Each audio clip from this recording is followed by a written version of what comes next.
Hi everyone, my name's Indigo. And I'm Krug, and today we have a special guest. David Aaron Zuckman, how's it going? And today we're going to be talking about Obscure References' new Kickstarter, Overlords of Infamy, Misery Loves Company.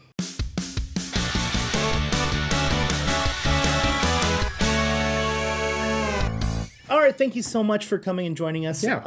So first things first, what is Overlords of Infamy? Overlords of Infamy, well, the base game is 1 to 5 player game about being an evil overlord trying to make everyone as miserable as possible by just doing ridiculous things like making everyone's socks slightly damp or refilling fire extinguishers with gasoline, dividing by 0. That's a good one. So you're an evil overlord. You're on planet Fred. And just trying to mess with everybody. But meanwhile, there's this adventuring hero that wanders around and murders your lackeys and liberates the land that you've rightfully exploited, and just overall pain in your side. And that's the 5th player. That is also the 5th player. So yeah, if you had 5 people playing, one person gets to be that adventuring hero who's kind of asymmetrical to how the overlords play, and just mess with all of your friends. And you have your own win condition. So it's not like you can't win as the hero, because you totally can. But if there's no hero player, you still have the hero wandering around, and it's moved by the other overlords of that. Yeah, to screw over your opponents. Super fun. It's one of my favorite things. And you guys kickstarted that one as well. We did. And that was last year? February of 2016. Okay, so a little less than a year ago. 2016. Sorry, yeah, a couple 3 years ago. A couple of years now. Oh man. Yeah.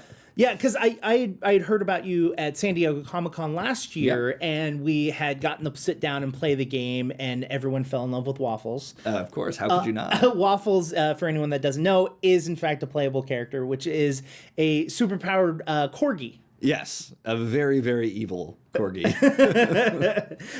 Superpowers can be used for evil. Yeah, of course. I mean, guess calling a corgi evil is a bit redundant, isn't it? Yeah, So because they're already evil creatures.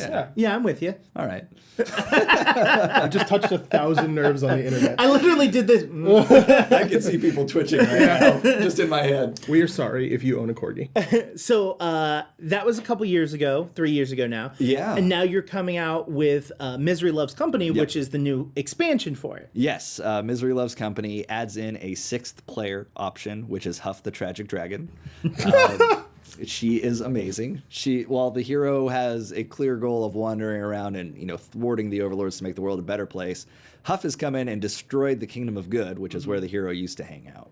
And from there, she just lays waste to the countryside, squishes your lackeys, and she's got imperatives that will help her out that she completes. And if she completes a certain number of those, she wins. But otherwise, she just likes causing havoc. So we've got Huff. And then the hero now becomes a wandering vagabond who has to make an uneasy truce with the overlords. So instead of hanging out in the Kingdom of Good, he's now going to hang out in one overlord's lair. And that's where they'll go back when they're working on their quests. But if the overlord completes one of their plots while they have the truce, the hero packs up and leaves and says, "Nope, I'm out." And there's other ways to break that truce or broker a truce, but that's the main component there. And then the hero's got special win conditions when the dragon's in the game. And are both of the dragon and the vagabond things that can be played in the game without a 5th and 6th player? They can be as AI. Nice. So it adds a lot to the game, a lot of chaos. Our testers have been having a ton of fun with the dragon, and honestly, so have we. So now the dragon's not the only thing that's being added in the Kickstarter. You right? got it. We've also added in 5 new overlords. Those overlords, I can name them if you like. Yeah, go for it. Sure. We've got, during the first campaign, just to give a little bit of backstory, we told everybody if we fund within the first week, we would let the community suggest ideas for a new overlord. And we would choose the top ideas out of that and let everybody vote on which ones they liked. We got like 70 entries and chose our top 10 from that. And the winner out of all of them was Tyranno de Bergerac, who is in the game as a T-Rex with a monocle. He's a gentleman. But only 3 votes behind Tyranno was the dead pirate Roberts, and we decided to put her in as well. So we have 11 total overlords in the base game. Third place, which was a little bit more of a significant margin, was Steve the Intolerable Roommate. And because he was so popular from the fan vote, I saw that. Because he was so popular in the fan vote, we've put him in the expansion. So Steve the Intolerable Roommate. We've got Spjarkle the Valkyrie. She's kind of like a steampunk Valkyrie. She's a bit misguided. She's not evil necessarily, but she, want to find the best in people, and she found a group of lackeys to put her weight behind, but they're not good people. So she's an evil overlord by proxy. And then we also have Monsieur Beavereau, who is a beaver in a wooden mech. And he might just be my new favorite. And then we also have the Marauding Dark Knight. The Marauding Dark Knight is the sister of the adventuring hero, and that is her proper name, the Marauding Dark Knight. And lastly, we have Pancakes the Cat, who we think might be a bit of an even match for Waffles. Competition? I think so. Some fluffy competition? We already have people doing Team Waffles or Team Pancakes on the Kickstarter, so it's pretty great. Some pastry infighting happening. Exactly. Now that we've talked a little bit about the game, let's talk about Obscure Reference as a whole. Yeah. So it's you and who else? Well, there's 4 of us in total. Okay. So myself, and then we also have Christian Olsen, who is my design partner. We have Jonathan Bermudez, who handles most of our financials and things like that. He's a project manager. And we have Marcus Schubert, who is, he calls himself our chief information officer. So he handles a lot of networking. He handles internet stuff. Keeping up with her.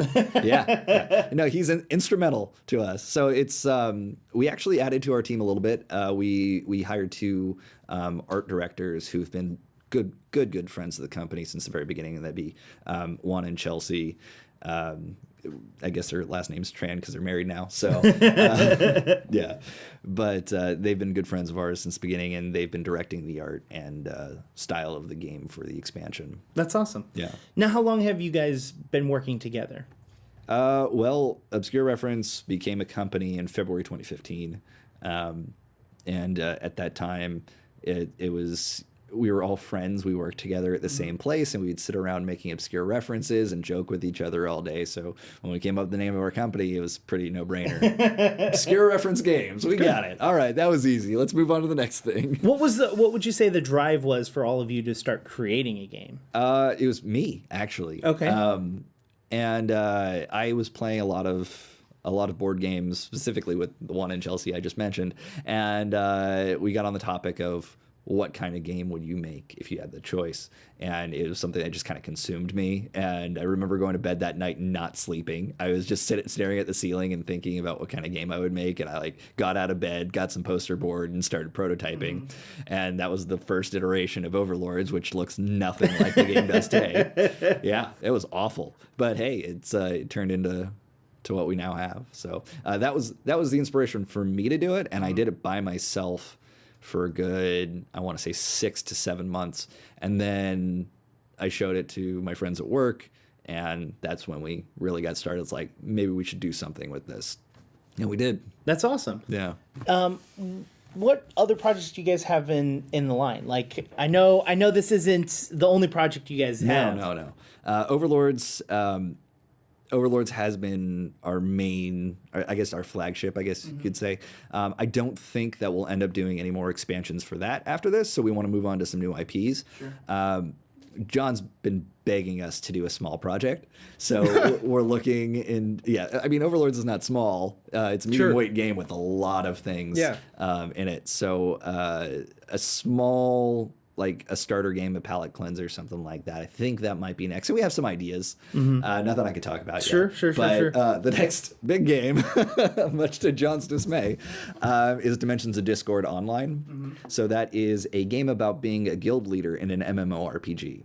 So a board game about playing an online game. Yeah. And the idea is you're going to be recruiting people into your guild, these players into your guild. They all have set jobs.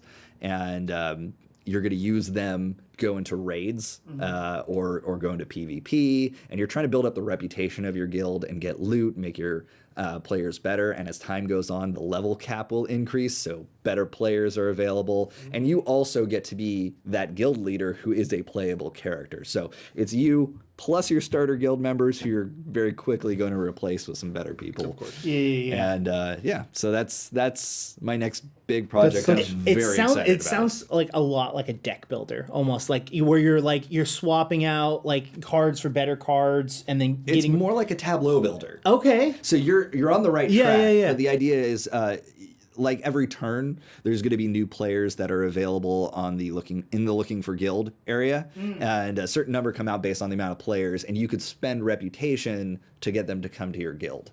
And they themselves are worth reputation at the end of the game.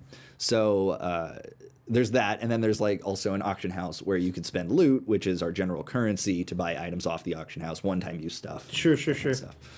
So so you've got that tableau of players in front of you, and they're available to you every turn. But the kicker is they're only online during certain times of day, and you can only group together people who are online during the current time period. And there's a clock that will be moving around during different phases of each turn, and whatever time that is, that's when you can use. That's those a people. really realistic representation of what running a guild is like. I played Final Fantasy XI for 9 years. Yeah. I played Oh, WoW so you know. for a while. Yeah, there it is. I've been dabbling Final Fantasy 14 recently. It's a pretty good game.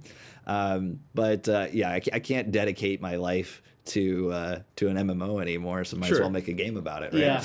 Make some money off of the concept that you liked when you were playing it. And that's good. exactly what we're trying to do. Is we're trying to get the frustrations and the joys of MMO accurately represented in a much shorter game And than there are MMO. plenty of examples of both of those things. Yeah.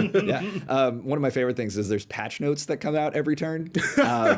So if you've played Overlords, we have world events. These are randomized things that will affect the board. The patch notes come out every turn, and they're going to change something for that turn. Like the server transfers might open, and when that happens, there's an influx of players that come to your server. So suddenly, everybody in the looking for group area costs 2 reputation less, or something along those lines. So we've got a lot of ways to make the game unique every time you play. That's cool. awesome. I like it. Now, to not kind of go back, By all means. But once you guys are funded for Misery Loves Company, which if you haven't already, I don't know how to further say this. If you have not already joined the Kickstarter, you should. There will be a link in the description so that you guys can go check it out, find out if it's something that you guys are interested in. I've funded it personally. I own a game, if you can't tell. And this is unique in that it's something that we can vouch for the legitimacy of. Like if we talk about a Kickstarter, normally there's sort of like speculation. Yeah, there's like, hey, there's always that disclaimer at like the end. this looks cool. You should check it out. But like this is something that we've actually. There's no disclaimer on this video. Go and support this Kickstarter. Thank you for saying so. That actually reminds me, though, as some of your supporters might have already backed us in the past. They might already have a copy of the game. If that's the case, it should be known that this Kickstarter is offering a second edition of the game, which does improve on the components. All the wooden pieces are being revamped, redrawn, hopefully double-sided painted, depending on how well we do in this Kickstarter. We have a new insert that's going to hold all of the expansion material, new box, and things of that nature. Also, the rulebook has been revamped, done from the ground up, and we've corrected some of the cards that needed errata.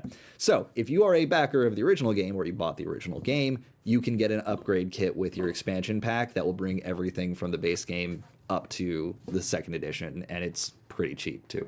That's awesome. Sweet. That's really great. I can't remember which one I backed. I think you have the first edition. I think I have the first edition. Yeah. I mean, what I was saying is I can't remember if I just got the expansion or if I got the expansion and the upgrade kit.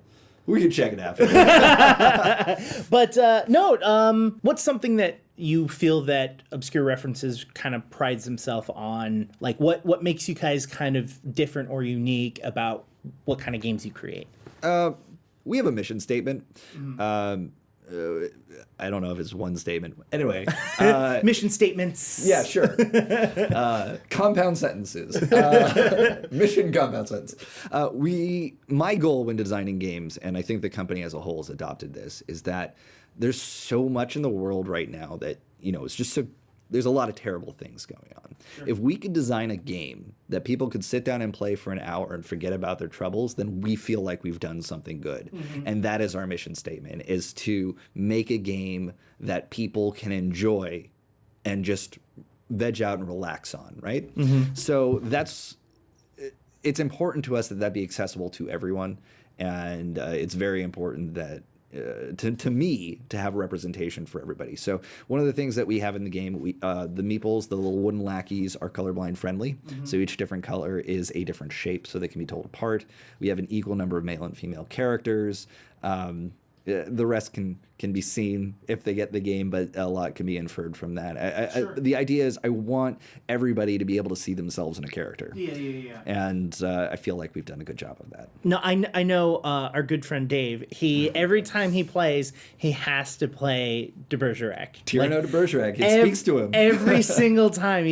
That's the character he sees in himself. You know, he's like, I got to play that character. He's like, if no one else is taking it, it's mine. I saw him play as Tyrano at San Diego Comic-Con, and it's perfect. He embodied Tyrano so well. And Geek and Sundry, when they did Game the Game, Poisel was on it, and they played as Tyrano de Bergerac, and I thought that their interpretation of Tyrano was fantastic as well. So I didn't really, I'm like, Poisel or B-Day, which do I like better? But no, I liked them both.